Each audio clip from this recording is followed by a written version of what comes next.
Hello, everyone. This is Brother Benson, and I'm joined with my brother here, Musimamo.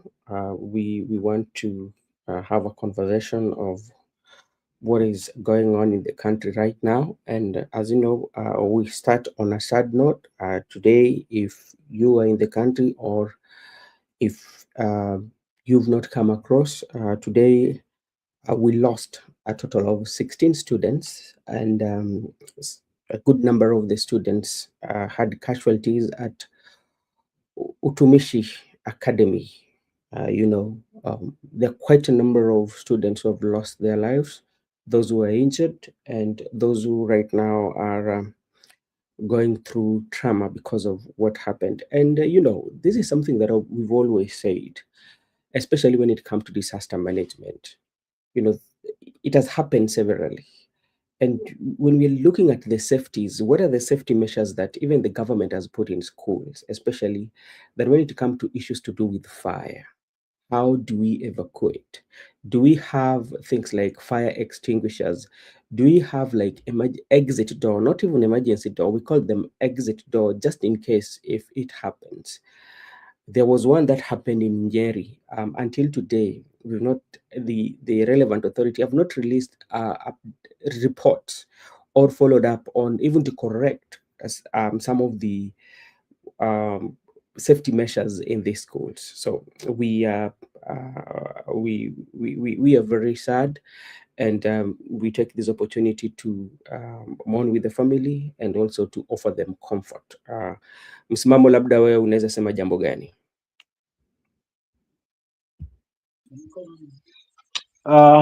Na kaka, kwa kweli, kwanza asante kwa kunipa nafasi hii, lakini awali ya yote ni mshukuru Mungu kwa kunipa pia pumzi na uhai kuweza kukutana tena papa hapa.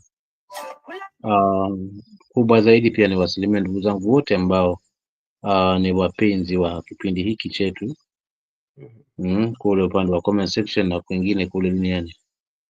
Kwa kweli ni siku ambayo nimeianza na yani kuwa na majonzi sana Yeah. kuona kwamba watoto wetu wa shule wale wasichana swa utumishi huko, kwamba ajali ile imeweza kutupotezea halaiki ya watoto ambao ni taifa la kesho, kwa kweli viongozi wa kesho haswa. So watoto 16 si kidogo, nanikumbusha wakati ule wa Bombolulu huko kwetu, ajali ile iliyotokea miaka ile ya nyuma, unaona, ikatupotezea watoto 26, lakini vile vile nanikumbusha ile kubwa zaidi ya kule Ukambani, sehemu za Ukambani ambapo haswa watoto almost karibu 60. So katika hii hali mimi nabaki kujiuliza haswa ni nini. Lakini kabla ya yote mimi nitoe condolences zangu ama rambirambi zangu kwa wale ambao wameweza kuondokewa, wajue kwamba uchungu ule ni wa kila mtu katika hili taifa, umemgusa kila mtu. Lakini pia vile vile niwaombee wale ambao wako hospitalini, labda pengine haswa afueni ya haraka, na wale pia walionusurika pia katika lile, pia niwaambie pia watie moyo kwamba hakika Mungu ni mkubwa. Kwa wale wamepoteza ni mpango ya Mungu, kwa wale wameumia ni mipango ya Mungu, na wale walionusurika yote ni mpango ya Mungu. Ila kubwa zaidi nirudi haswa katika hii ajali kama hizi, serikali zetu zinapangaje? Mbona inakaa kwanza nilitokee kisha ndo baadaye litafutiwe suluhu jaribu kutafutua suluhu? Inakuwaje shule hizi za boarding kwamba jambo kama lilitokee, moto utokee mpaka ufike kiasi hicho? Mfano nikifungamana na nyepesi ambazo sina uhakika nazo, kwamba hata milango ya geti pande fulani ilikuwa imefungwa. Sasa katika hilo hali unajiuliza ni nini kinajiri, kwa sababu hiki ni kipindi cha siasa na unakuta kwamba mambo mengi yanaingizwa usiasa ndani, unaona. Lakini vile vile haswa kama yale ambayo ukiingia katika mitandao unakuta kuna mambo mengine ambayo pia nayo yanakera kuleta ukabila na kadhalika. So katika hiyo hali inanipa maswali mimi kama msimamo, kwa kweli haswa nikifikiria ni lipi haswa la msingi kuweza kuona kwamba siku zijazo mambo kama yale hayatokei kabisa, na kama atatokea basi adhibitiwe kabla hajaingiza hasara kubwa kama ile. Unajua kupoteza watu 16 si kazi ndogo, ndugu yangu Benson. So kwa kweli mimi najiuliza lawama naipa serikali, mikakati ile ambayo ni ya usalama katika shule zetu ni ya kinamna gani? Mbona tunaishia kuona majanga ambayo mwisho wa siku hatujui tutaanzia wapi? Nimetazama wazazi wale ambao walikuwa wanaheka heka huku wakitafuta watoto wao, kwa kweli nilisikia kutokwa na machozi kwa kweli, kwa sababu uzazi unauma. Ukweli uzazi unauma. Yani nimemtazama mzee yule akihangaika, akifichwa huku na huku, akipelekwa huku akida, yani imekuwa kwa kweli inaumiza. Napata yote tisa, nirudi kwako kakangu Benson kwamba ni ufunguzi, ila serikali yetu ama serikali zetu zina mikakati gani kuona kwamba shule za upili ama mabweni yale mambo yakitokea kama yale kunakuwa kuna ule kufikiwa kwa uharaka, hasa katika masuala ya msaada, kuliko ni kwamba tunaishia kupoteza watoto wengi namna hiyo. Asante. Asante sana kakangu, vile umesema hapo awali, saa zingine tunasema kwamba mpango la Mungu halina makosa. Kila jambo ambalo linatendeka Mungu alizipanga na hazina makosa na let me just be at least say something, especially when it comes to safety measures in schools. If you're very keen enough, one of the things that the government should fix, or even government, because government, when the institutions construct or have these infrastructures in school, one of the things that the government should look at, they should look at the fire safety and how can they fix them. Because like if you look well, or if you take keen maybe interest in some of our schools, one, the safety measures, especially for the dormitory, that something that we should be aware of, or something that we should always know, that fire can always, especially where people are living, or this dormitory, moto inaweza tokea saa yoyote. But when such like incidences happen, what are the safety measures that you put in place? We've talked of disaster management. When we talk about disaster management is after the incident. But before we talk about disaster management, what are the fire safeties?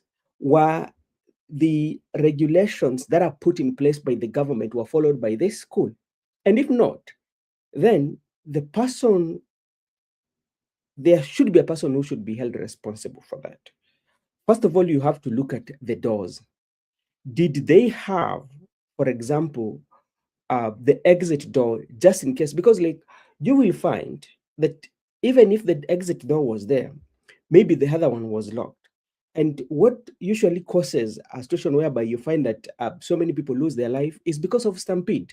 You have one door, and this one door, almost everybody, I don't know how many of them were in the dorm, that particular dormitory. They will be fighting to exit through this one door. What will happen? There will be a stampede, because everybody will be trying their level best to exit or to escape. That is one. Two, did this institution have the fire extinguishers just in case? And did they go through training to know that if there is fire, what can be done? What are the exit measures? And what have they learned and corrected, especially as a Ministry of Education? Remember the one that happened in Nyeri? Was it under Russia, where there was all these students went out, and there was all this that was being said. The government even facilitated the burial and all that. And how did they manage the disaster for the parents? So let's talk about the safety measures. Fix the fire safety measures. That is one. Secondly, then communication. How are you communicating with the parents, or how are you communicating? How do you relay your messages for the parents? Because at that moment in time, you cannot tell me that as a parent, you've just gotten information that there's fire at the school where your kid is a student. As a parent, you'll go the panic mode. And if you arrived at the place, what is the information that is await you? What is the protocol? What have they put in place? So that is something that uh, uh, we have to talk about. And maybe before I talk about that, I'll speak about it later. So Mzalendo, do you have something to add? Especially uko na jambo la kuongeza sana sana, fixing the safety measures. Vitu gani ambavyo, vigezo gani ama ni vitu gani wameweka katika hizi mabweni? Tuseme kwamba kumetokea moto, watoto wanaweza kutoka vipi, ama ni mkakati gani ambao wameweka ambao wanasema kwamba imetokea?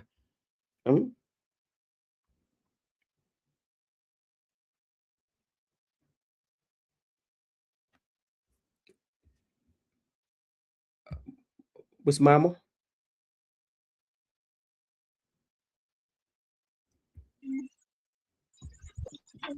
Unanipata kaka?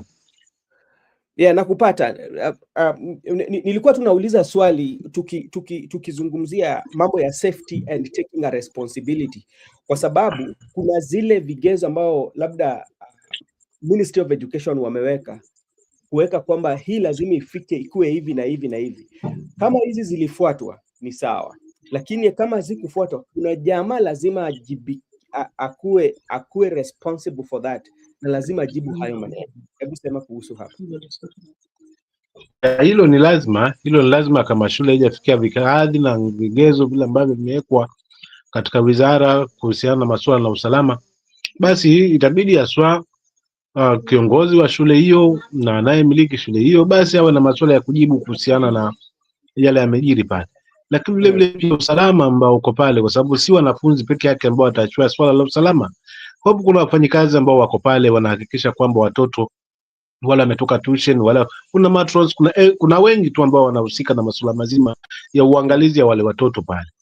Je, nalo hili walilionaje, kwamba mpaka ifikia hatua kwamba watoto wamefukua ndani ya domu moja? Maybe sometimes inakuwa sometimes ni kizungumkuti.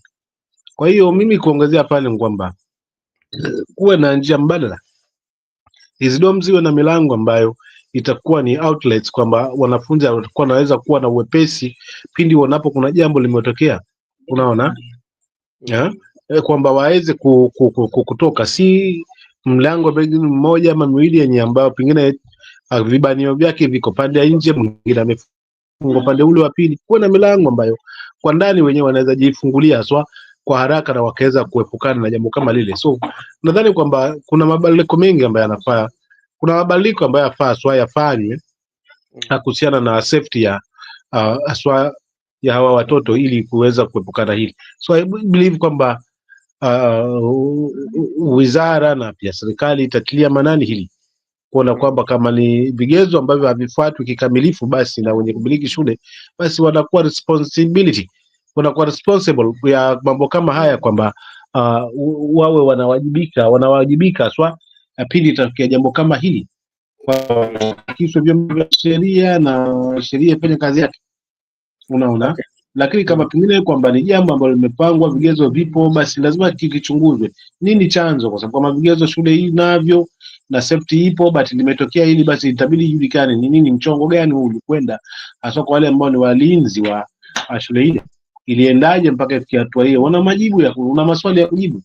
So kwa kweli mimi sitaki kuongeza hapo, naamini kwamba serikali lazima iwajibike, kwa sababu tumechoka kusikia haya mambo.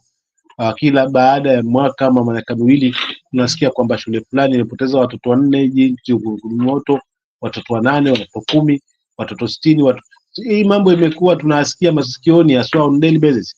Ni jambo ambalo linauma tena pakubwa mno. Kwa hivyo serikali iwajibike na ni wizara husika ya elimu iwajibike na itupe majibu nini kilijiri haswa katika utumishi, ili sisi wananchi tuondokane haswa na maswali ambayo yatakuwa yamekuja haswa katika mioyo, kujalia haswa nini kilijiri hapo shule. Kwa mimi nitaongezea tu hapo kaka yangu Ben na kuhusiana hilo swali. Okay, asante sana. Naona I can see my brother Makubura also is here, and you know I was following up on the events on the social media, and also on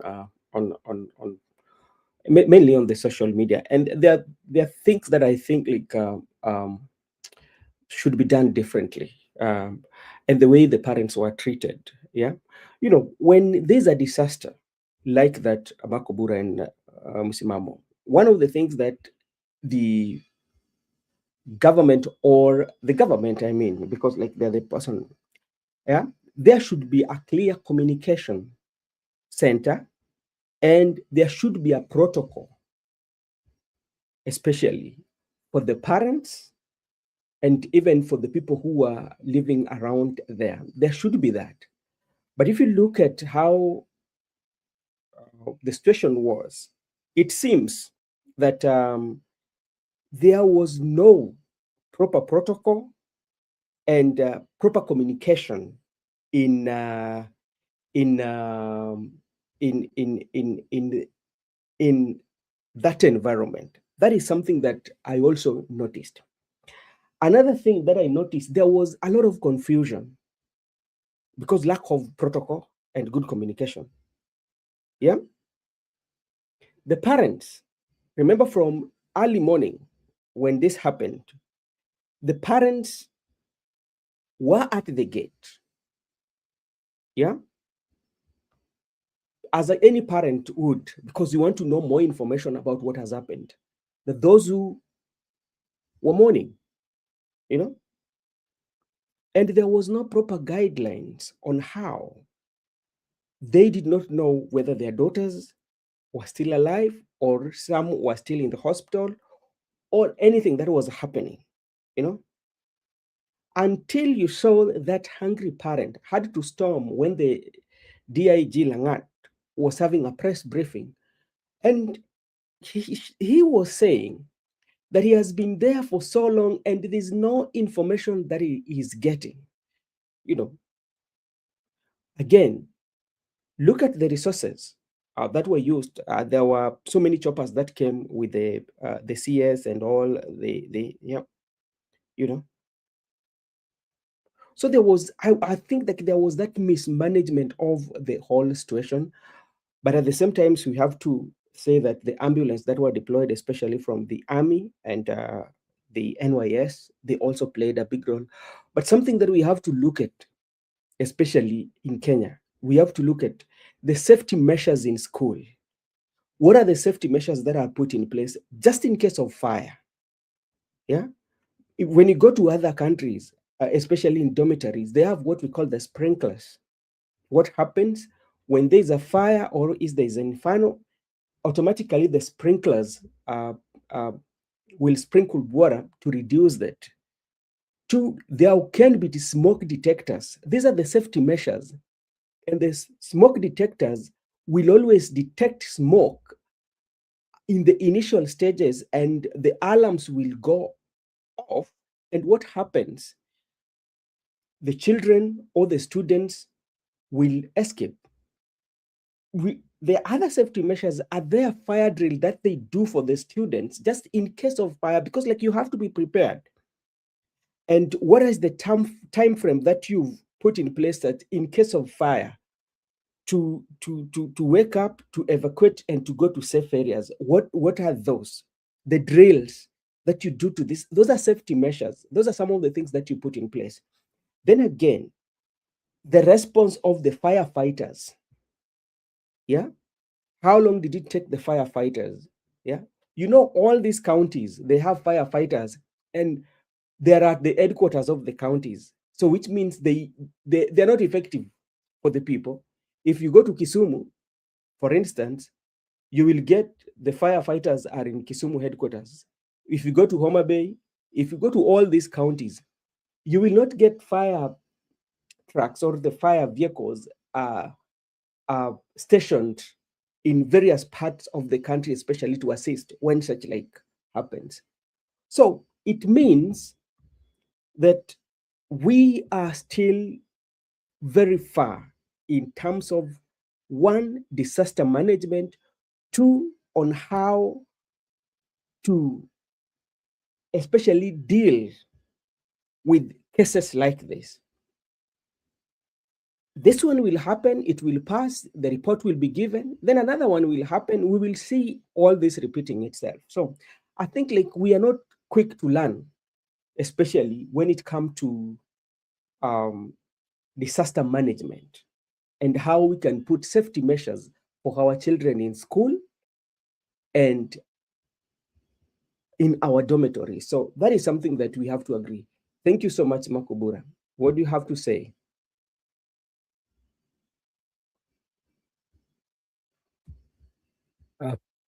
Okay. Okay. Thank you. Thank you so much.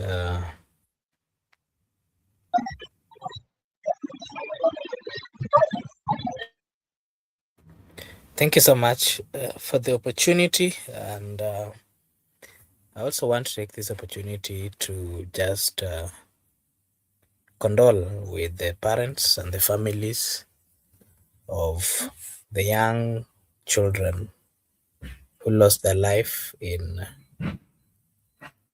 the fire that engulfed the dormitory in Utumishi Academy. I think that is the saddest thing. It is sad, so sad that parents, relatives took their children to school, and whatever they're receiving are calls of distress. Some of them being told that their children died, something that is so painful, something that is not easy to contain.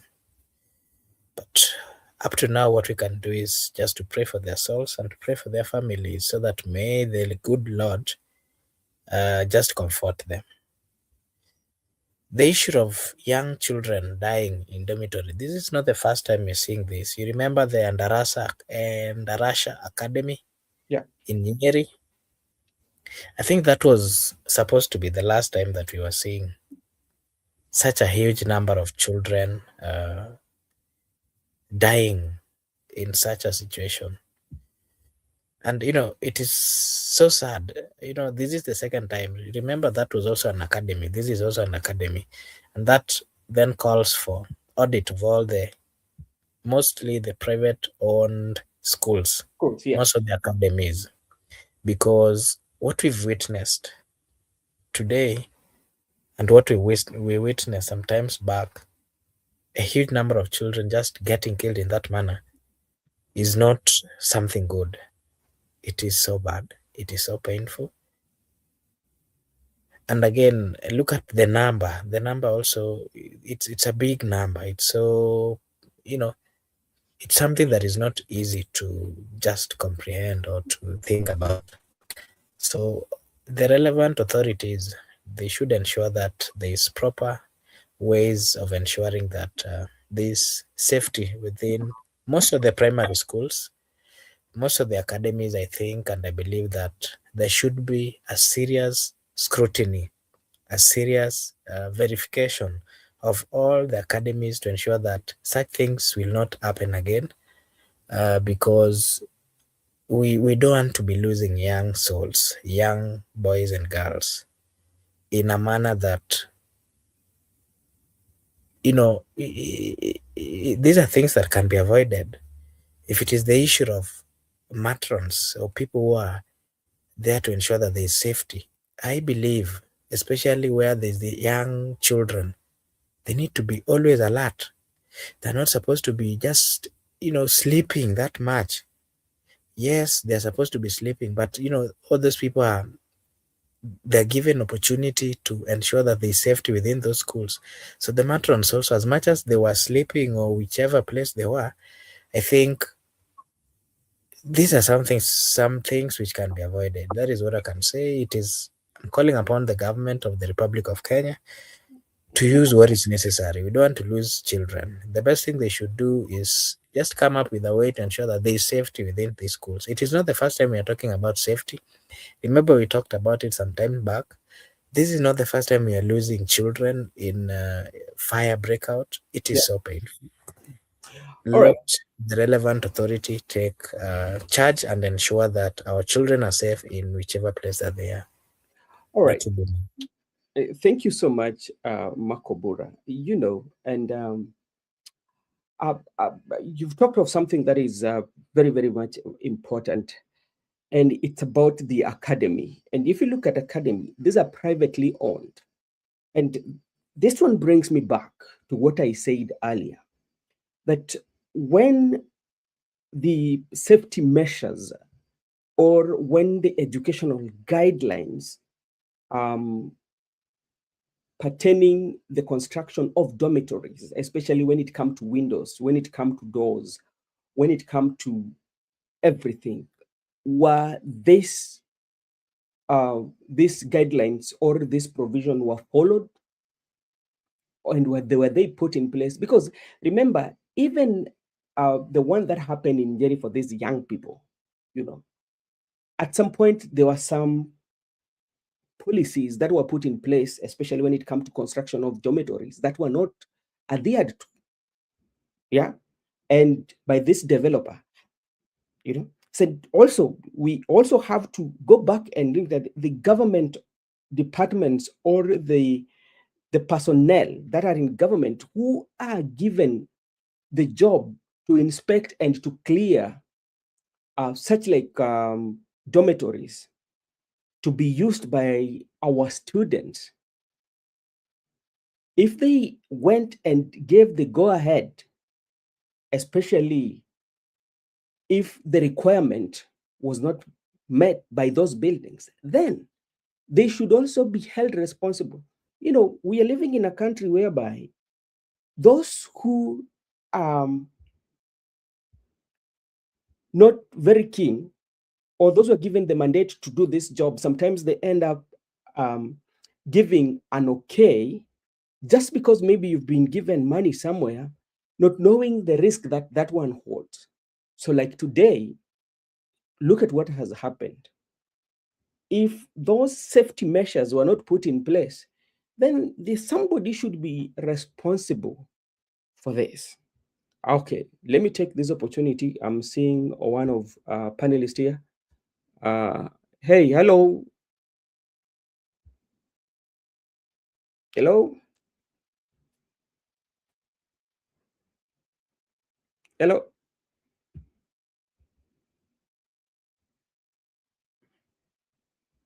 Okay, maybe It's still called Wiki. Are you there? maybe still fixing his mic.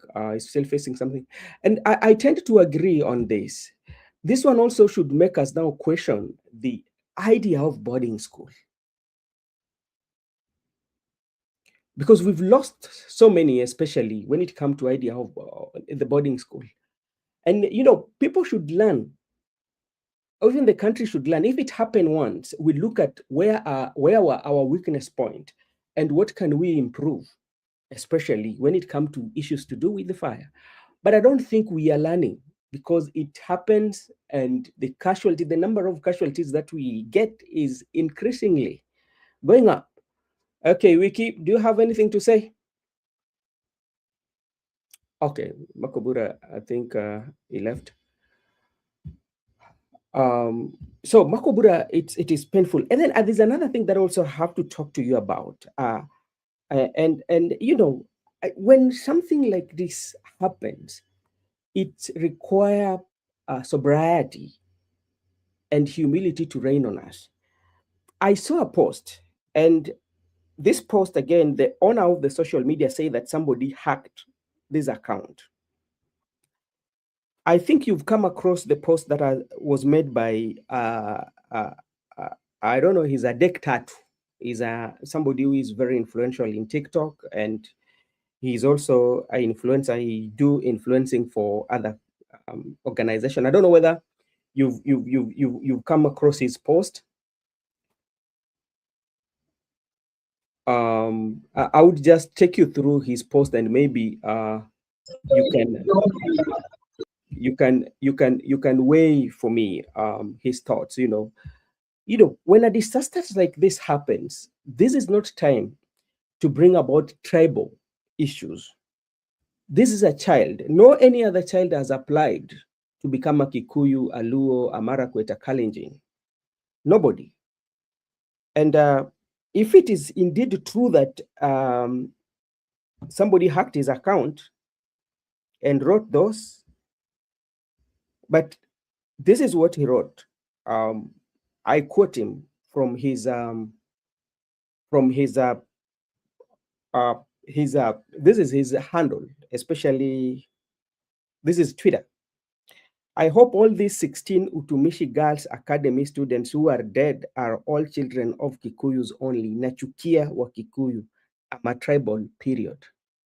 I quote him. Those are not my words, or those are not my writings. At this moment in time, when a parent has just lost, some parents have just lost their kids, and you go into the internet and do that. Another one that was also written on his handle. These are not my writings. I'm reading them from his handle. And I'm told he has deleted. He said that somebody has hacked his account.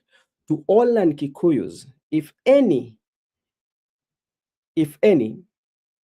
that have lost their girls at Utumishi Academy because of the fire received my heartfelt. To all Kikuyus that have lost their children, I wish you lost more. Nachukia wa Kikuyu. If somebody hacked his account and wrote those, then it is understandable. But if you did them, then after getting the backlash, then you say somebody hacked your account, then that is not how we should be. Especially, let us not bring politics into issues of death, issues of mourning. Yeah. And all these kids, some of them who have lost their lives, none of them, none of them during their point of death, or none of them during the time that they were born, they did apply to be of a certain ethnic group. These are all children who just went to get knowledge and they want to become future leaders of the country. Yeah, even if it is blogging or even if it is political affiliation to please your master, it is not worth it. That is based on, I'm reading. These are not my words.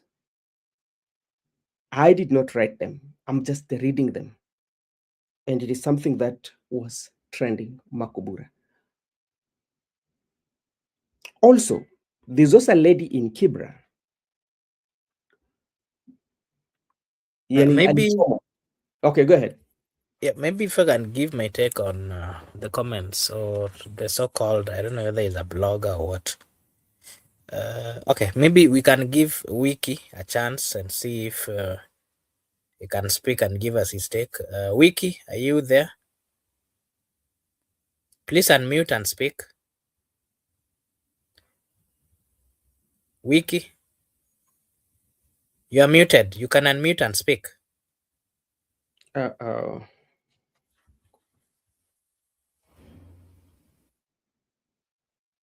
Okay. You can hear me? Okay, yeah, I'll just give my views then. And I want to be very specific. Whether it is political class, whether it is citizens, whichever part that you or me or anybody is coming, I think nobody actually wrote a letter. It is by God's grace, it is by God's will that all these people found themselves in wherever places that they are. So what I can say here is it is so wrong, it is so improper to see uh, it is so improper to see leaders, I mean citizens coming out. It is so improper to see leaders coming out to castigate or to speak in a manner in which, especially at a time when people are mourning, the best you can do is simply to console. The best you can do is simply to pray for them. The best you can do, if you're not, maybe you have issues with them, is to keep quiet. Because we are human beings. We've got what we call the humanity bit in us. And that dictates or demands that if a brother or a sister is going through hard times, the best you can do is simply showing up or being there for them. It is so unfair, very unfair. Okay, so Wiki just asked for a chance, but then he has dropped again. Yeah, so I don't know. Maybe if he comes back, we'll try give him a chance. Okay. Yeah. So I'm saying that it is so wrong. Even I don't know. This guy has been a guy of doing controversial things. This is not the first time. He's always tried to put his post in a manner that is not reflecting the nationality of the people of Kenya. He has always commented or decided to post things in a manner that is not right. In a his post has always not uniting, but making it tough for others to just do their normal ways of operations. It is so unfair for somebody to comment negatively at a point where people people are feeling this, people are sad, people are going through difficult moments. And personally, I want to criticize. I do not believe that this particular account was hacked because you remember, you've been here, you've been around. The guy has always been, doing things which are not right. Let me just put it that way. Allow me to give a chance to Wiki Democrat. You had requested for a chance, and maybe you can unmute and give your views.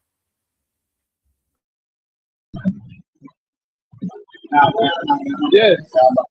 Hello? Can you hear me? Yes, Hello? there's too much noise. Yes, I can hear you clearly. So, Wiki, we can hear you, but there's too much noise behind. So would you kindly move to a point where there's a little bit of noise so that we can give you a chance to give your take? Kindly, you can move to a place where there's minimal or no noise. Kindly, we will give you a chance. We are still here. Yes, like I was saying, allow me to also, we can give Msimamo a chance to also give his views. I think he's been in the waiting bay for long. Msimamo, karibu. As we wait for Wiki to fix uh, his background. Msimamo?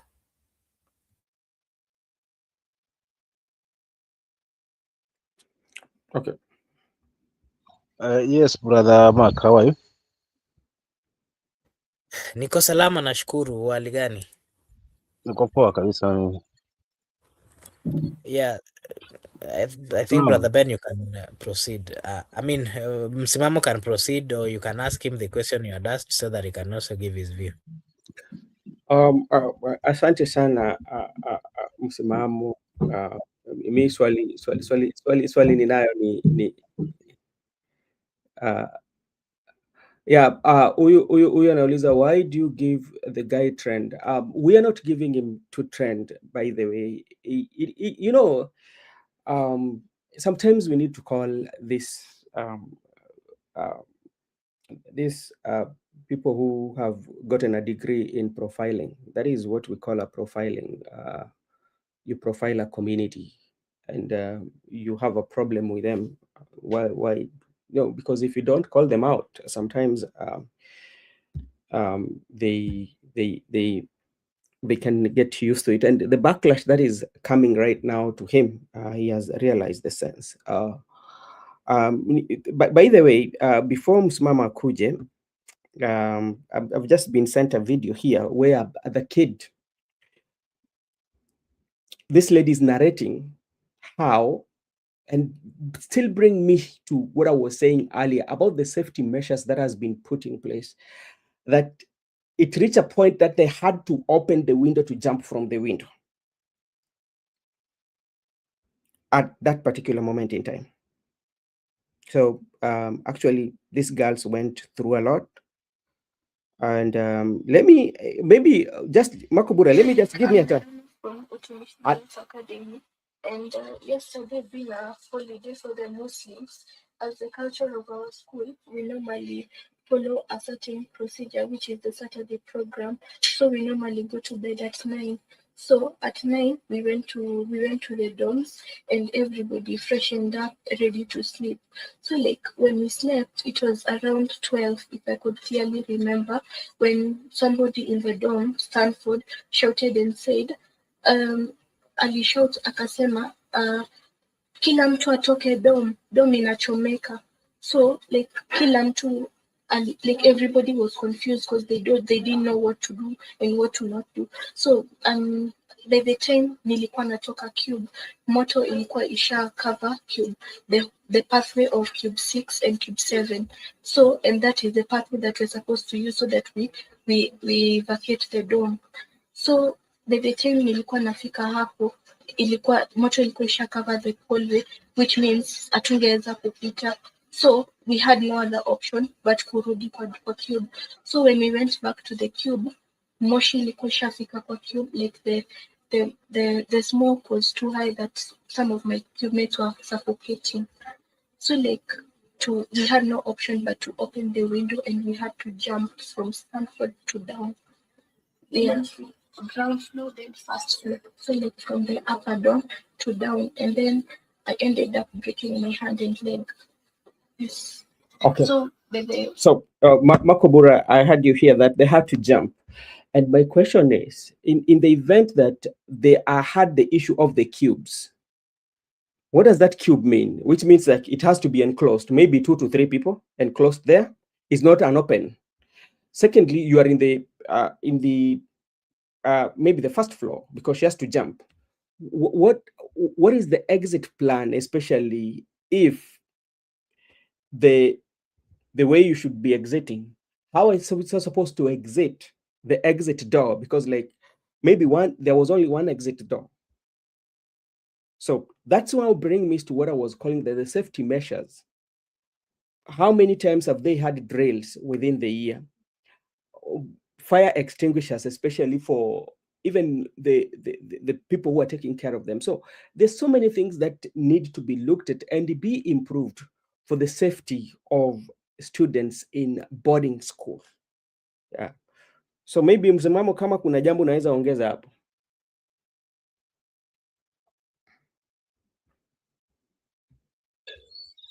Wajua hiyo video, yani hiyo clip nimepata nusu leo, mtandao wangu unaniyumbisha kwa kweli.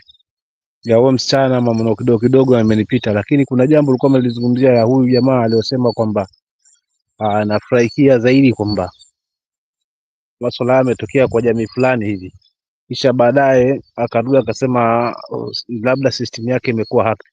Hapa kidogo kunanipa maswali mimi kama msimamo katika hili kwamba awali ilikuwa ni mtu amehack na yamerudi kuweza kuzungumza kwamba si yeye. Unajua labda wasiwasi wake ni ameangalia yule bwana ambaye naye pia alikamatwa kule akisema kwamba ni bora wa Kenya milioni 57 wabaki milioni 1, hata wakifa haina shida. Yule ambaye amelazimika aswa Babu Owino kwenda kumtetea ili atoke aswa kwa bond kutokana na matamshi ambayo alikuwa anaulizwa pale kotini. So labda katika hii hali alijipata kwamba hii kauli huenda akaja ikampata pasipo njia ya kuweza kujitetea kutokana kwamba unaona. So nafikiri ni ujanja mapema kuweza kujiondoa katika hili, but alimaanisha, kimtazamo wangu mimi naona kwamba alimaanisha, kisha baadaye atapiga hesabu zake akaona hapana, hii mambo baadaye itakuwa kizungumkuti, wacha tu niende haraka niseme kuna mtu mwingine aliweza kuniingilia katika masuala yangu haya, unaona. Kwa hiyo jambo kama hili halinipi mashangwe kwamba mtu mwingine afurahikie kwamba maisha ya watoto wale ambao hawajui jana la juzi, wao wanatafuta elimu ili kuona kwamba kesho na kesho kutwa huenda maisha yao yakaja yakaboreka katika uongozi ama katika masuala mazima ya maisha. So sidhani kama hili nalo linaingizwa ukabila na wapi, wala mtu anaingiza hapa kwamba aone kwamba nafurahikia jamii nyingine ama watu wengine fulani kwamba wao wameweza kupata mikasa kama hiyo. Hizi ni hulka ambazo kwa kweli hazitatupeleka mbali kama taifa, bali zitatupalilia shida ambayo kwa kweli ilianza kama mbuyu tu, kisha sasa hivi ni mbuyu uliokomaa ambao hata kuweza kuangusha basi inakuwa ni dharubu. Kwa hiyo hilo ndo limenigusa zaidi kakangu, nataka kulichangia kwamba Wakenya tusibebwe katika siasa, katika roho mpaka maisha ya watu nao pia hatujali. Viongozi wanatoka katika jamii, lakini si jamii nzima ulitie ubayani Ah, kuna Wakikuyu pia yale ambayo yanatupitia, wengine nao wanapitia yale yale, si wote ambao pengine wamebahatika kuwa na maisha mazuri. Kuna watu pia ambao hali zao si hali, si wakalee wote ambao kwa kweli maisha yao ni mazuri, kwa sababu viongozi anaongoza taifa ama viongozi wale walikuwa katika uongozi katika taifa, basi wakalee wote ni unakuta kuna wengine wanaumia zaidi, bado kuna hali mbaya zaidi ile ambayo hasipo kwa kweli. So tusichukulie kila jamii chuki katika hali kama hiyo, kwamba tunafurahikia tu kwamba jamii fulani hili litatupeleka ambapo kwa kweli litatupanulia viongozi ambao hawana tija, maana mwisho wa siku tutawachagua wasiofaa kwa kujaribu kuleta kulipiza kisasi. Basi uko tayari kusimama na kiongozi ambaye kwa kweli hataleta tija katika taifa, badala haswa kwamba atakuwa nalibomoa kimpango fulani. Kwa hiyo mimi nitaachia pale ndugu yangu haswa, ndugu yangu Ben na kaka yangu Mark, kwamba si vyema kabisa kauli kama hiyo. Kwa hiyo bwana ni kama amefuta kiujanja kimtazamo wangu, lakini alikuwa amemaanisha. Asante. Thank you so much. You know, one of the things that we have also to know that as much as we know that if you have a massive following or if you have so many comments on your platform, sometimes is generating money, you know. So you tend to write something that is negative, that so that you can get that traction, or you can get so many people talking about it. At the end of the day, you will get money. But now, sometimes it requires in a situation like this for you to think about that. Another segment that we can just be brief on about this lady in Kibra that alichomwa na supu ya nini, supu ya maharage baada kusema one time. Na hii naambia, I'm telling people and those who are watching us, the slogans in politics and hatred, the political violence.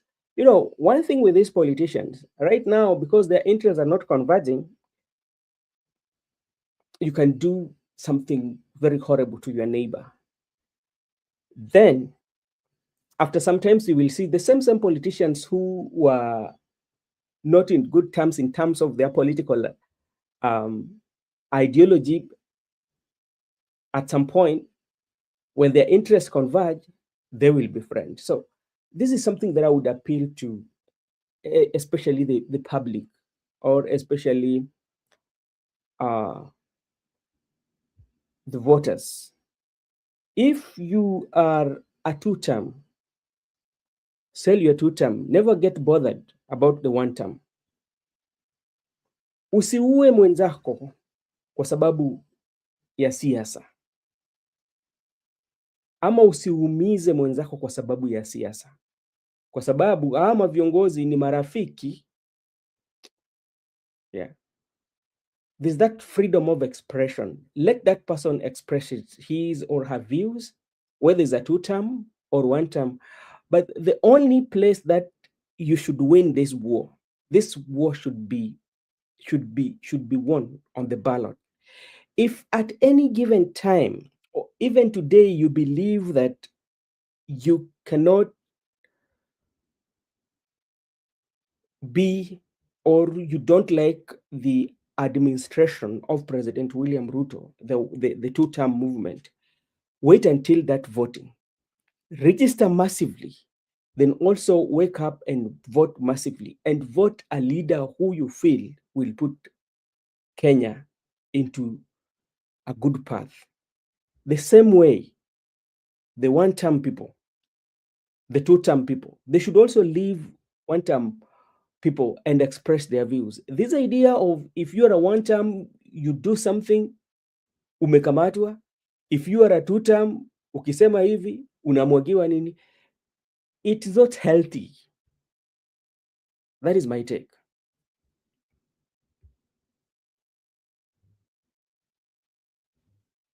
Yes, allow me to also give my view on the same. We've seen the other day, you saw the lady who had a tattoo for the President William Ruto. We understand that some people poured petrol or whatever it was, and she got burned. And while she was taken to the hospital, she died, courtesy of the pain and the fire that had burnt her. It is so painful. We saw the same in Kibra again. And what I can say is that let us not fight to an extent where we are hurting ourselves. And remember, we are hurting ourselves. And yet, the political class, the person that you are hurting or killing somebody because of, sometimes we think that, for example, if somebody is a two-term and then now maybe you are at a one-term, you injure the person, you may think that you are injuring uh, the people who are singing the two-term, maybe the president, or if you are the one-term and then a two-term person comes and injures you, they may think you are hindering maybe somebody in opposition. It is not that way. It is us. And remember, we are citizens. Yep. It is us who are going through a lot. The political class are okay. If you talk about one term, it is President William Samoei Ruto. If you talk about two term, it's President Ruto. You talk about one term, for example, Kalonzo Musyoka, somebody who's ever been a deputy president of the Republic of Kenya, somebody who has been ministers, somebody who owns and is very wealthy, a billionaire for that matter. Why would you hurt yourself? Why would you hurt your fellow? Why would you hurt your sister or brother or your neighbor because of people who do not even know you, people who do not even know how you survive? It is wrong. Let people give the expressions. It is what even the Constitution of the Republic of Kenya talks about. It gives the leeway for people to have divergent opinion. It gives the leeway for people to have different opinions. If they believe and they think that supporting the president or two term is the only way to go, just allow them to have that particular allow them to have that particular thinking. If you are one term and you believe that is what is going to save, also the best thing we should do here is just find a way of convincing each other. If maybe you want them to shift, just tell them what you think, but do not end or get to a point where you're fighting because of somebody's interest, somebody who does not know you. So to me, it's a painful thing that we have started looking into. Each other at a different angle, an angle where you see him, you think that he's not supposed to live. He's supposed to be hurt. And remember, if it is a survival, you are all surviving. If it is anything, you are in the Republic of Kenya. There's nothing different. Mm-hmm. So it's not a good thing. Let us embrace each other. Let us do away with the issue of tribalism. Let us do away with the issue of attacking somebody's perspective. Getting to the extent of killing them or hurting them is not a solution. It is my humble request that Kenyans will get together and speak about issues of the national issues, and that they will come up with the best way forward of ensuring that there is that togetherness, there is that love. Let Kenyans focus on empowering each other, because it seems the government has not been part, or even if they are not actively doing. Mm-hmm. But on the other side, the political class are together. So let the citizens also get together so that they can feel the love of each other. All right. Let them not be lied to by the political class. Let them not be, convinced by the political class on matters which are not assisting them in whatsoever way. That would be my take. All right, as we finish on that topic, for now, what we know, especially concerning Utumishi Girls Academy, the Fire Utumishi Girls Senior School in Gilgil, Nakuru County, killed at least 16. So we've lost 16 students, and around 79 are injured, with most hurt girls now discharged. The few that have been discharged from the hospital And but still in hospital. Distraught parents waited at the gate. Some fainted in fear, while other mothers died rushing to the scene in a crash. So what happens again is that there's also the crash that has happened to some parents who were going to the scene, running to the scene in a road crash. Official shut the school for investigation into a blaze course and escape delays, as President William Ruto offered condolences amid criticism for not mentioning it sooner. Survivors as past strategies highlighted ongoing safety issues like inward opening doors and nighttime locks. So that is something that is there. Now, Makobura, I know there's quite that is taking place. Also, we have the Orange Democratic Movement started branding caravan roadshow on Thursday from Nairobi, traveling through Kiambu, Nyandarua, Nakuru, and Kericho to reach Kisumu for Kisumu Wabiro on Sunday 31st in Kerembe grounds. Party leaders like Homa Bay Governor Gladys Wanga called for massive turnout at this defining moment ahead of 2027 election, with Kisumu Central MP Joshua Oron doubling it as the mother of all rallies, while excitement built up hints of an Onagi declaration and leave up updates from writer Gabriel Ogoda. Some critics question the elaborate effort ODM stronghold. So this is what people are questioning, especially Makobura. When you look at the rally that is going to take place in Kisumu, actually they've camped in Kisumu, and people tend to believe that this is the stronghold of ODM. They are asking the massive mobilization that is happening. And if you go to Robert Alai's handles again, this is what Robert Alai handles. What Robert Alai said, especially in his handle concerning the branded vehicles that were being flagged on today by Secretary General Women Rep Omanyo. My party shouldn't spend too much resource, effort, and energy on a single day just to respond to Sifuna rally. They are going to revive Sifuna. That is what Robert Alai has said. So let's talk about the mobilization that is happening with ODM, bearing in mind they are going to make Onagi declaration, and they say that ODM is a national party. What is your take on that? Then Msimamotu will come and weigh his thoughts.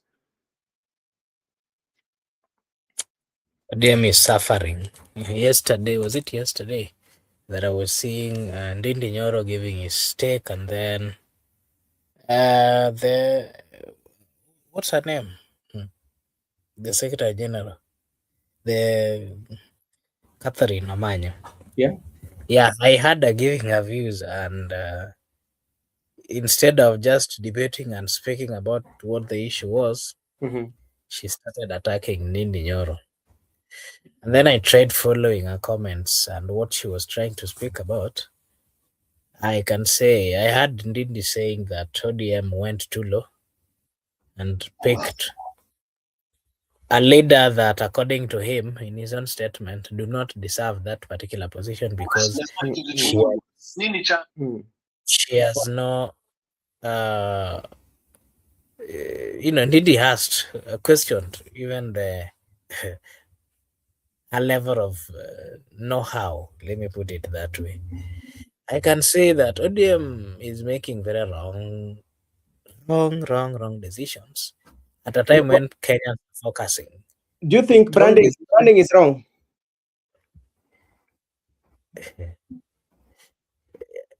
For one day, for a day, for 2 days, for a week. Do you know, Brother Ben, do you know how much it takes to brand a whole vehicle? Let me put it at the X for that matter, because those are the vehicles that mostly they do use. Do you know how much it costs? At a point when Kenyans are suffering, at a point when they can do some important things that can be helping the people, I think that is wastage, and not just wastage. It is their right to use their money. But again, the money they're using, part of it is people's money. So they should use it to ensure that there's change in people's lives. They are doing that particular movement, mobilizing people. Instead of assisting people, just wait to buy some goods for the people, just to ensure that, when these people get to this particular place, or instead of mobilizing, they're using a lot of money to do the mobilization. Something that you sit down, you ask yourself, why is it that the priorities of this political parties or political leaders have always been one that cannot even be explained? That is where they're messing, because if they were future oriented, if they were making the right decisions, it would be wise for them to use whatever they have. It is not yet campaign. It is not. We are not in campaign. And the constitution is very clear. Is it 8 months or 6 months? The active participation era or period. So why would they spend much in that particular move? The other day they were crying that there was some billions of money that was still being held. To me, it is not right. I had actually saw that post of Robert Alai. Robert Alai, as much as sometimes he has some problems with this way of thinking, but sometimes he speaks sense. And I like the sense that he spoke today in his post, because he's very categorical, very specific. It does not in any way make sense for I mean, it does not make sense that a political party would use a lot of money to do that particular thing. So that would be my take on that. Something else that I can give or speak about is today I've been going through social media, and then I saw the Cambodian. I don't know where that Cambodian country is. Yeah. Mama, I've been around, but let me look at where Cambodia. Is it Cambodia? Cambodia. It's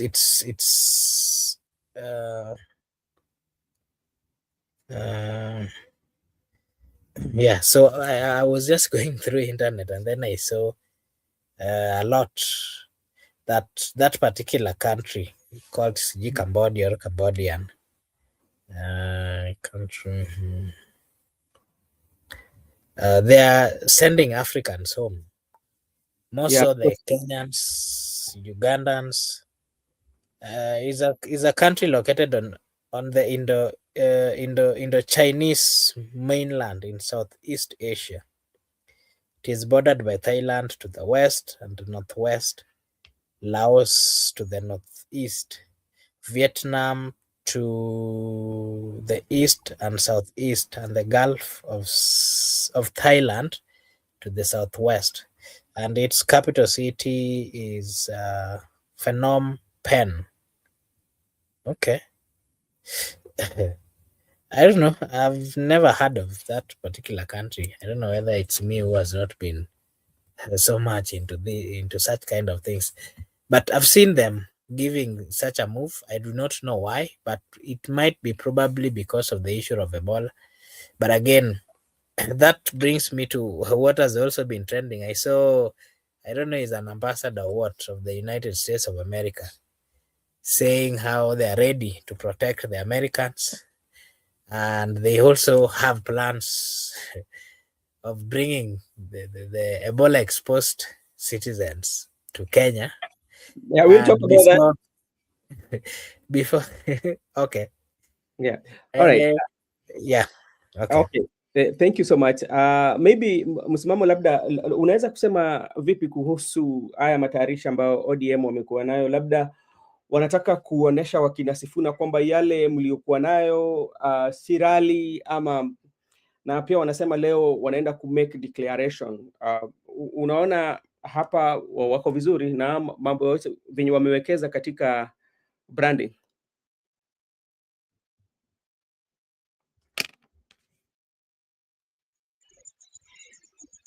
Kwani wanga kahama kwa Linda Mwananchi kaua Linda Mwananchi, yani Linda ground sasa hivi hakuna Linda ground, ni ODM halisi, ni ODM original. Yeah. Watu wafanye wale ambacho wanafanya, wafanye maandamano, wafanye mizunguko yao ya chama kote nchini, ni haki yao, ni haki yao, lakini wananchi ndio wataamua wao wamefungamana kwa wapi, wako kwa pawa ama wako kwa mwananchi. So hapo ndo kwenye tatizo. So hata wakiua Linda Ground bado haijasaidia, wakipenti magari na kujaribu kufanya kile watafanya, kama mwananchi hayupo, hayupo tu. Kuna mwananchi atabebwa na pale mahali ambapo ataona kweli anazungumziwa kikamilifu, wala si kushurutishwa wala kulazimishwa wala kunadishiwa mtu wasiyempenda na kumjali. Kwa hiyo mimi sina usemi mwingi hapa kwamba kwa ODM langu tu lilikuwa kwamba niombi tu warudi pamoja, waache tofauti zao, waitane, wakae meza moja, waamue. Wakiamua kwa pamoja wanaenda kwa broad government, wacha waende kwa broad based government. Wakienda kwa sema kwamba tunaenda kwa linda mwananchi na kwa united opposition, wacha waende huko wote, ili tuachana hii fitna ambayo sasa hivi imeingia na ubovu ambao tunauona wa kugunganishwa kijamii na kikabila. Maana wale watakwenda kule watasema sasa hivi ni wakati wetu wa kutafuta pawa na tukutakaa kwa pawa na tuko kwa pawa. Unaona, kwa maana hiyo sasa wale wengine ambao wamekuwa kwa pawa watakuwa sasa ni wachekelee chooni. So unakuta kwamba ndio huu mzunguko ambao tunauona, mambo yanatokea ya moto ya wasichana wamekwenda, wengine wanaweka siasa pale kwamba wanafurahikia watu fulani wameweza kupata majengo kama haya. Kwa hiyo mimi sina shida ya kuona kwamba wao wanazunguka wakileta sera zao, wananchi wakizikubali, mimi sina shaka na wao, kwa sababu ni haki ya kidemokrasia. Umuhimu tu ni kwamba wakubali kwamba mshika mawili moja humponyoka, yani wakubali hilo kwamba mshika mawili basi moja humponyoka. Kwa hiyo kama wataamini kusimama na mwananchi, wasimama na mwananchi, wakataamini kusimama na serikali, basi waamue kusimama na serikali, wala sikiguu huku wala huku. Unaona, na huu mgawanyiko huu ndio ambao unanipa mashaka, lakini kwa kweli wacha tutaona haswa walivyojipanga na sera zao, na mwisho wa siku tutawaelewa wako wapi. Nitaachia hapo kaka yangu mbele. Asante. Okay. Asante sana. Na pia ni jambo ambalo tunaangalia kwa umakini zaidi, kwa sababu pia tunajua Linda Ground itakuwa kule kaunti ya Machakos, ambapo watakuwa na James Orengo na wale wandani wa Linda Mwananchi. So vile nimesema hapo awali kwamba ODM walishavunja Linda Ground, wamebaki na ODM halisi, na kwa kweli wamejiandaa. Nilikuwa nazungumza na rafiki yangu kule Kisumu, ananiambia viongozi wamekita kambi kule Kisumu, na sasa sijui kama watu watatoka mpaka kule eneo la Migori, watu kubebwa na mabasi na kuja katika uwanja huo. Hiyo ni kitu ambacho tutazungumzia. Kuna jambo ambalo linatokea hapa tena na nataka pia tuzungumzie, kwa sababu juzi tuliona mambo ya strike ambayo ilikuwa kati ya wachukuzi na wakaongea na rais, lakini kuna mambo ambayo inatokea hapa. Kenya Matatu Worker threatened strike over fuel tax exclusion. The Matatu Workers Union and Long Distance Drivers and Conductors Association issued the threat during May 27 press briefing in Nairobi, accusing owners of pocketing profits while diesel costs squeeze daily earnings. A prior strike from May 18th paralyzed sites until Ruto talks in Mombasa cut diesel prices by 10 to that. So workers demand priority wages from fares, inclusion, and future negotiation amid ongoing global fuel disruption expected in late 2026. So kuna wale hiyo tu ni jambo tu ambalo linapitia, lakini kuna wale ambao wana nini. So hapa ndio kitu President William Ruto alisema, na nataka pia labda tuseme kabla tujaenda katika mada nyingine. I sat down with our transport sector leaders for about 3 hours to discuss the fuel crisis and explain to them where the issue was. When we finished, they told me they would call off the strike. I did not tell them to call off it. And I know many people say they were influenced, but perhaps they were influenced by the facts of the situation. If you are having a conversation with somebody, what is the main issue of conversation? Is for you not to go on strike. when you look at these guys, because they went by wameenda wametumia ndege walikuwa wameishi katika hoteli ambao walikuwepo, watu wanasema kwamba ni hoteli ya kifahari, na hapo awali kulikuwa na mnunguniko kwamba kuna pesa ambao walipatiwa ya, na ikaja ikatokea tukaona mmojawapo ambao alikuwa ni mtu ambaye with the due respect yeye hakuenda, labda kwa sababu msimamo wake. So sijui labda msimamo huu unaweza sema nini?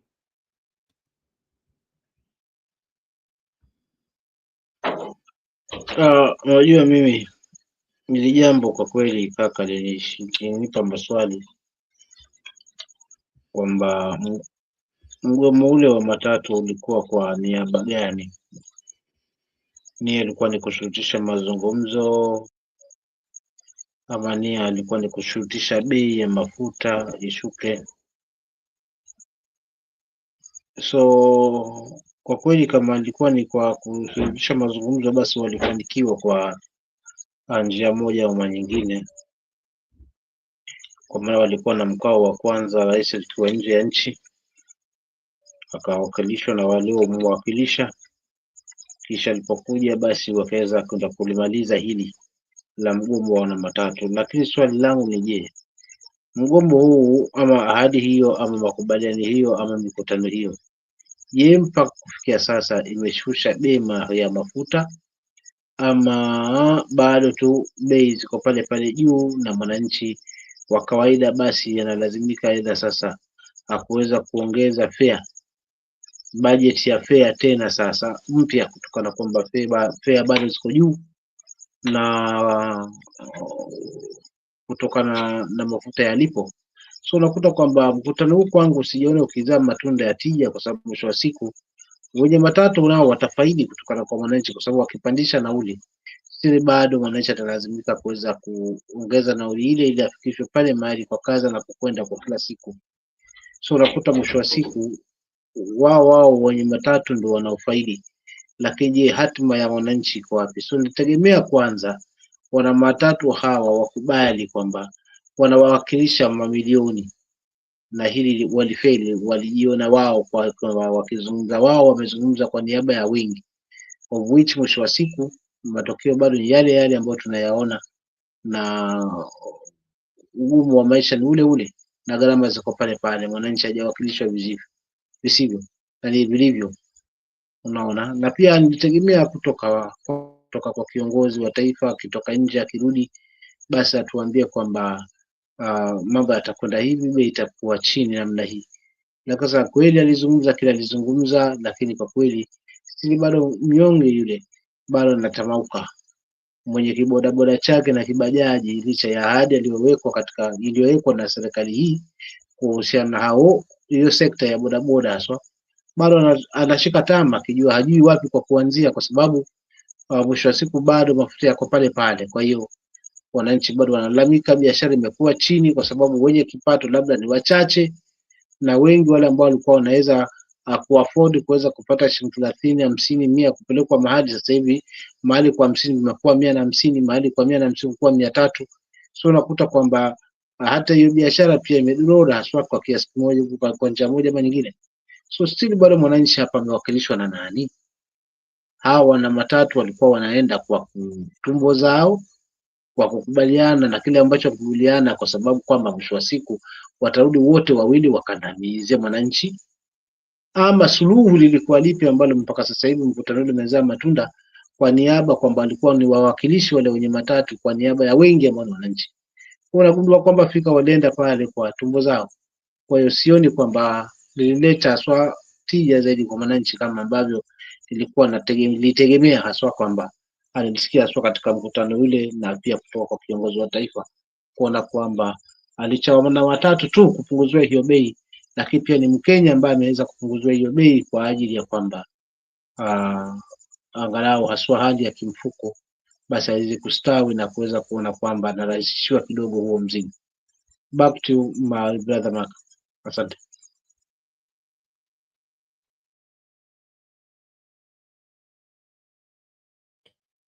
Thank you so much, Bwana Bwana Msimamo. And me, if I can say something about that is, I think, well, there's a problem. There has been issues or accusations that those gentlemen, some of them, have bribed.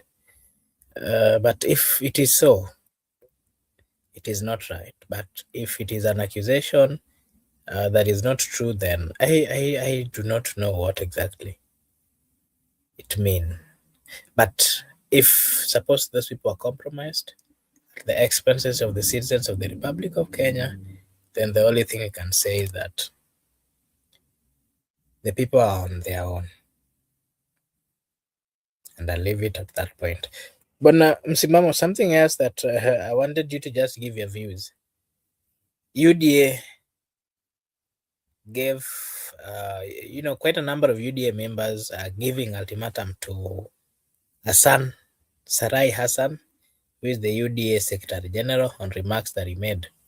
And the question I want to hear from you is, what is your take based on the comments of this particular legislator, based on what is happening in the country, based on the beliefs and what the Constitution of the Republic of Kenya teaches or reminds the people of Kenya? What are your views on the demands that the UDA part of the leaders are coming up with, saying that you should anafaa kujiuzulu? What are your views? And again, there's also a clip that I saw. This is not the first time that this particular leader is making these particular comments. There's one I saw before he joined, while he was still in ODM. There's one that I saw during the 2007, past 2000, that was around 2013, 2012, 2013. He's that loose in terms of the reckless message that is being putting across. What are your views on that, Msimamo?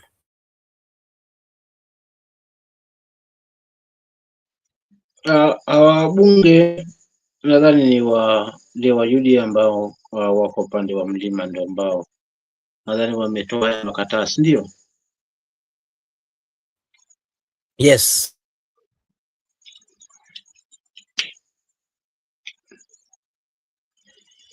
Ni haki yao kufanya hivyo kwa sababu matamshi yale yalipita mipaka, yalipitiliza mipaka kwa kweli, na ni haki kuuliza hayo maswali na pia kuona kwamba wanaweka kile ambacho wanazungumza, lakini kila ilivyo pia nao maybe kenyewe limewagusa haswa kwa njia moja ama nyingine, kwa sababu najiulize, ingekuwa ni Hassan, ni jamii yake imeweza kulengwa na kwamba inapigiwa debe kuweza kutengwa katika hili taifa kwa njia moja ama nyingine, kwa wachache pengine waliofanya yasiyofaa, basi jamii nzima itengwe, iunganishwe katika hilo. Sijui kama Hassan angekubali hili. Kwa hiyo kisichokufaa wewe basi usimfanyie na mwenzio, kisichokufaa wewe basi usifanyie na mwenzio, maana mwisho wa siku kile kidole unachomuonyesha mwenzako ni kimoja, basi vingine vyote vinakutazama. Kwa maana hiyo sasa hivi Hassan ana haki ya kuweza kujiuzulu, na nafungamana wale wajumbe kwa yeye kwamba ajiuzulu kama kwa kweli anaheshimu katiba. Ila basi mimi najiuliza kwa nini hizi sauti za reckless, sauti kama hizi zimekuwa sasa ni gumzo, kwa sababu hata spika wa Senate aliweza kuzungumza hili kwamba hata rais yeyote atasimamisha Mkikuyu hataweza kupata voti yangu. Apart from Hassan Omar, even King did it. So unakuta kwamba haya yanazungumzwa machoni peupe kwa kiongozi. Swali langu ni je, hawa ni amplify? Hawa ndio wanaotumika kuzungumza? Sauti tumekuta katika hili jimu masuala kama haya, hizi sauti kutumika. Tumesikiza sana Oscar Sudi, Cherigei na wengine, Cheriot. Hawa ndio wenye kunatamka hivi vitu vya je, nilie tu msemo kwamba lisemalo lipo na kama alipo linjeni laja. Kwa hiyo tunaweza laumu Hassan, bata ikawa ndio mikakati mizima ambayo ilikuwa imepangika kuona kwamba inatimia ile hesabu ya 40-1, which kwangu mimi haina mashiko katika ile taifa, kwa sababu miaka 60 na kitu ambayo tumekaa katika umoja katika taifa, hatufai tena turudishwe Misri ambako tutaanza kugawana kingome, kikabila na kadhalika, kwa sababu mwisho wa siku viongozi wao wanatudanganya, wanatupiganisha, wanatugombanisha, lakini mwisho wa siku wao ndio wanakaa tena kupanga ni jinsi gani wataweza kuwa meza moja tena kwa njia nyingine. Wale wataungana na hawa, wale wataungana na ile, wanapiga hesabu zao tena za kubaki pale pale kwenye uongozi. Kwa ni wenye kunywa chai pamoja tunasema. Kwa hiyo kiukweli wajumbe wafanye jambo lao la kimsingi kuweza kuona kwamba wanaisimamia jamii yao kutokana kwamba imelengwa.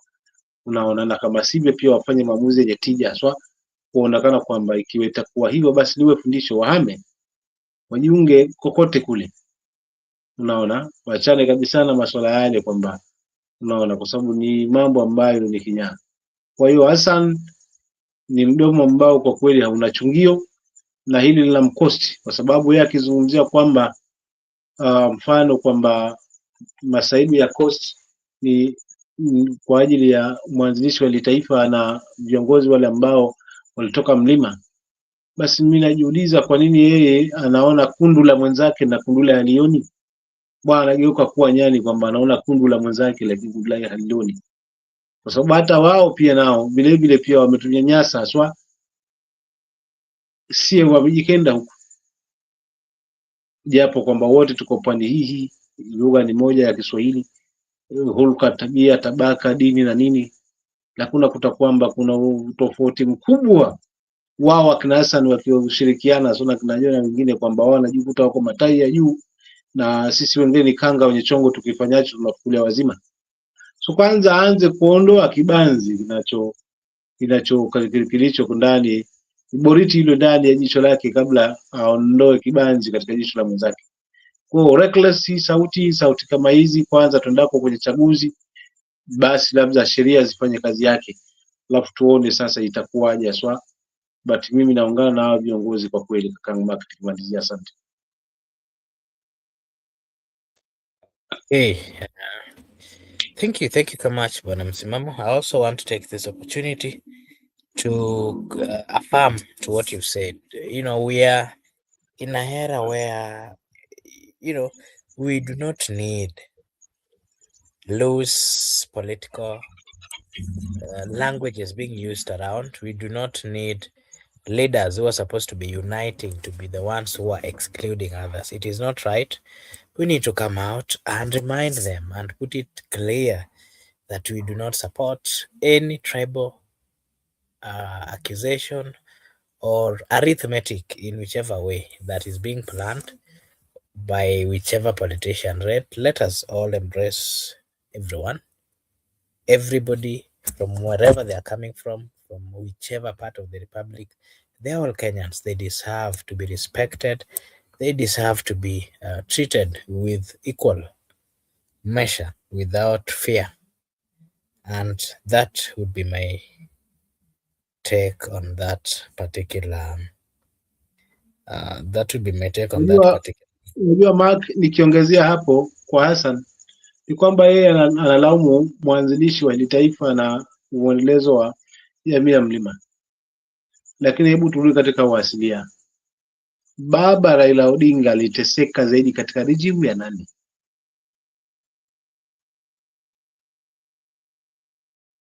Hilo nitaacha watu wa comment section, na ndugu yangu Mark mtanijibu, kwa sababu ikiwa ni kuonyeshana kwamba na kutuonyeshana vidonda yale aliyojiri, basi viongozi ambao wengi hasa waliweza kupotea za maisha zaidi haswa ni elimu ya nani? Wale ambao walikuwa na tija haswa, akina Kariuki, akina Tumboya, akina nane, mfano tukirudi tu katika uasilia haswa, tuanze tu katika between 1980 kuja huku mbele, haswa viongozi ambao walikuwa na tija hata akina nani So hakuna viongozi walioingia katika madaraka ya jamii zote mbili ambako hakukuwa na watu ambao waliweza kupotea ama kuwaga katika mazingira ambayo ni tatanishi. So hakuna regime ambayo kwa kweli ilikuwa swafi kama pamba. Kwa kama tutatonyeshana yaliyopita, basi itakuwa sijui tunaelekea wapi katika kama taifa. Kwa Hassan mdomo ambao anauzungumza kwa kweli anachochea kitu ambacho kwa kweli sidhani kama kikiwaka atakiweza. Tena pindi taifa litakapoingia katika muhemko wa jamii kwa jamii na kuweza kuzozana, hasa sijui atakuwa anatangazia wapi haya ambayo anapata fursa sasa hivi kuweza kusimama juu ya gari kuyatangaza, kama kutakuwa aswa kuna vurugu kama hiyo. So kwa kweli ni mambo ambayo viongozi wanafaa aswa special walio kwa serikali kuweza kuona kwamba kauli zao wanaweza zichuja, kwamba ziwe zinaleta uwiano, watu washindane kisera, washindane unaona kimambo mengine, lakini si masuala ya kuweza kuleta uhasama ama chuki ama kugonganisha jamii kwa jamii. Itakuwa sija kwa upande wangu. Asante kwa kukatiza, pole na samahani.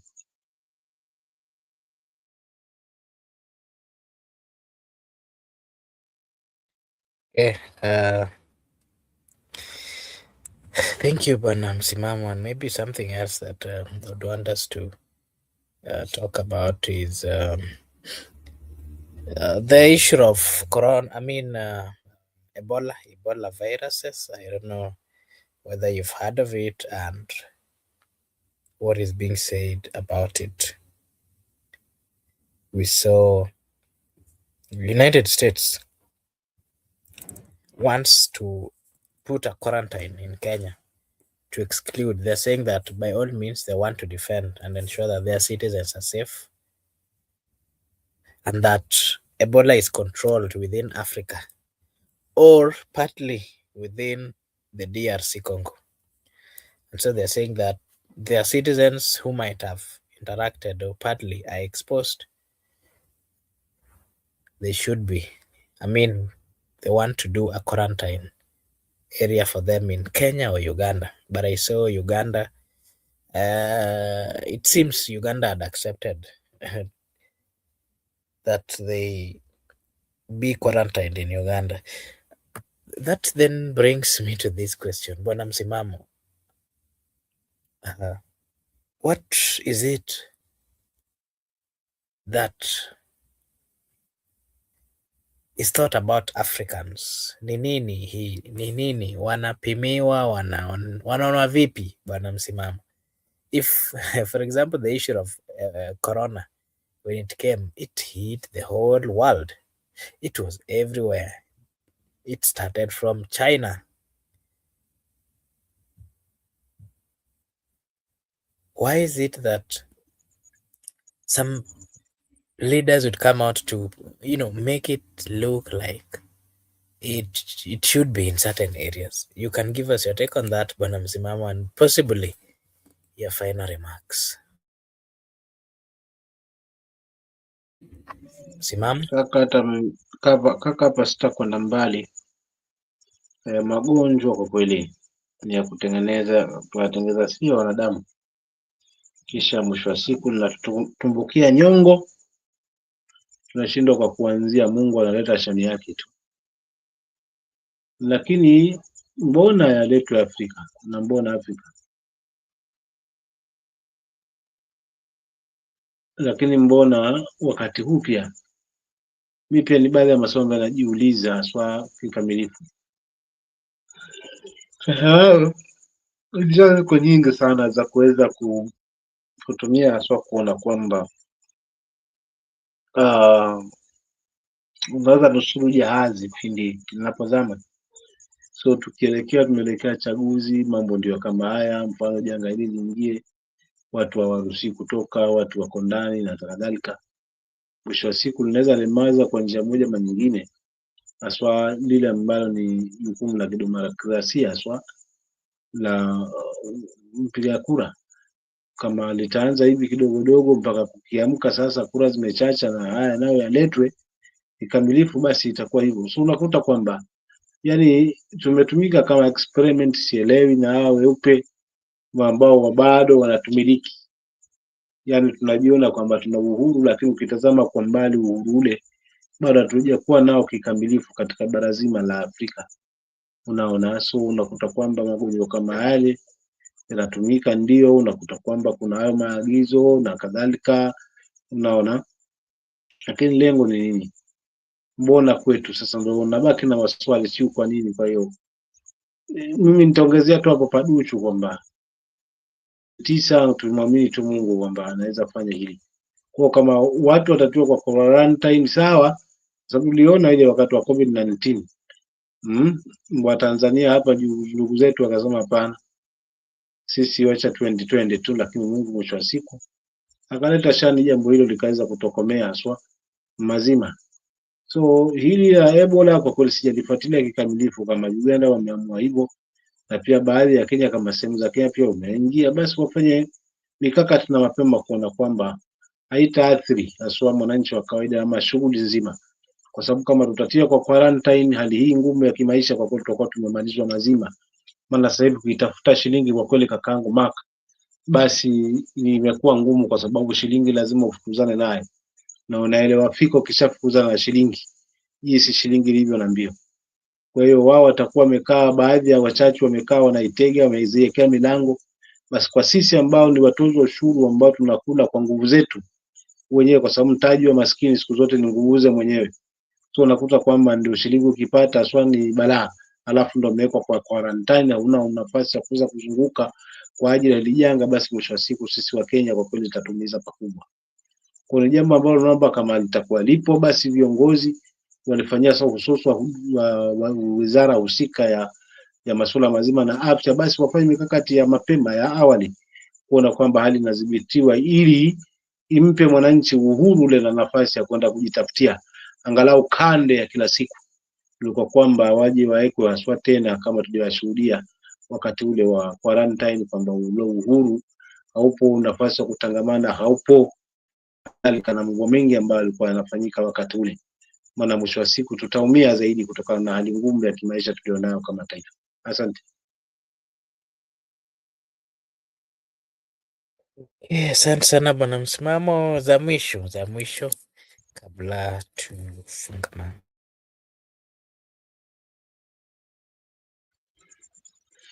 La mwisho langu mimi kama kawa kama dawa litakuwa jepesi tu, kwamba nguo iliyochakaa hata ukibandika viraka, basi kwa kweli hairudi kuwa mpya, na ashindwaye siku zote ni mume. Kwa maana asiyekubali kushindwa basi si mshindani.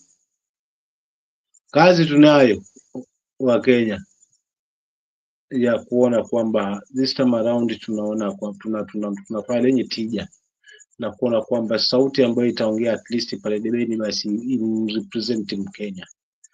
Hili litawezekana pindi tutaweza kutengamana kama jamii moja, kama kitu kimoja, kuona kwamba tunatengeza bridge baina ya sisi na wanasiasa, ili kusudi na sisi tupate fungu letu, kwamba katiba ile iliyotufeva kwamba ndio wenye nguvu, basi nguvu ile tuitumie. Maana hakuna hata siku moja ambapo kiongozi watatulazimisha katika hilo. Ni si wananchi tujilazimisha katika hiyo nguvu ambayo tumepewa kikatiba, kuonafika kwamba tunaifanyia kazi kwa minajili ya hili taifa kutokana na muongozo wa sheria zilipo.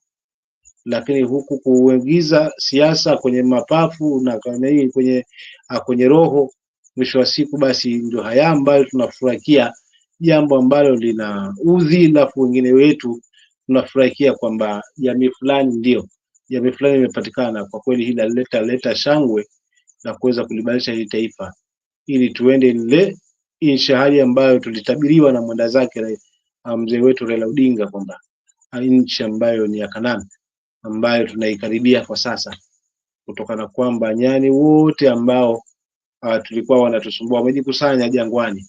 Kwa ni sisi tu wananchi tusiwaruhusu warudi kwenye miti, basi na tutafute uongozi mpya ambao kwa kweli utajali maslahi ya Mkenya na kufunga mianya haswa ya hela ambazo zinatumika pasipokuwa na tija, lakini vile vile kufunga mianya ya mafisadi na rasilimali ambazo zitamwezesha Mwanakenya kuwa hakika kwamba anajivunia popote alipo kutokana na kwamba anafaidi na anaiona haswa matunda ya nchi. Haijalishi awe aliwatoka katika jamii kubwa, makabila dogo, matajihisi kwamba ana nafasi haswa katika hili taifa kikamilifu, unaona, katika haswa masuala mazima na viongozi. Kwa hilo ndo langu la kuweza kulifunga nalo, ndugu yangu Mark. Asante kwa kunipa nafasi hiyo. Lakini pia niwapongeze wale ndugu zangu wa pili upande ule wa comment section ambao pia wamewakilisha vyema, unaona. Pia niwapongeze wote kwa jumla waliofanikisha haswa kuweza kuwakilisha upande ule.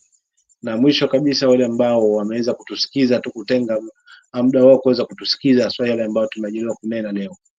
Kwa hivyo ni sema alamsiki, kesho ni siku, Mungu akijali na roho zikiwa hai, basi tutakuwa papa hapa akuyaendeleza kutuyanena yale ambayo tutajaliwa nao kwa ajili ya hili taifa. Kwa hiyo kikubwa zaidi ni wasubscribe na walike, lakini pia vile vile tujiunge haswa studio, kwa sababu tukizungumza kwa wingi hapa haswa hatima yetu, tukivutana wale wanamaanisha hapa mitazamo, mwisho wa siku tutakuja na njia ambayo kwa kweli itatupa mwongozo sie kama wananchi, kwa sababu ni umoja wetu pekee yetu utakao tuongoza. Kaka kwako maana ni siku ni. Asante.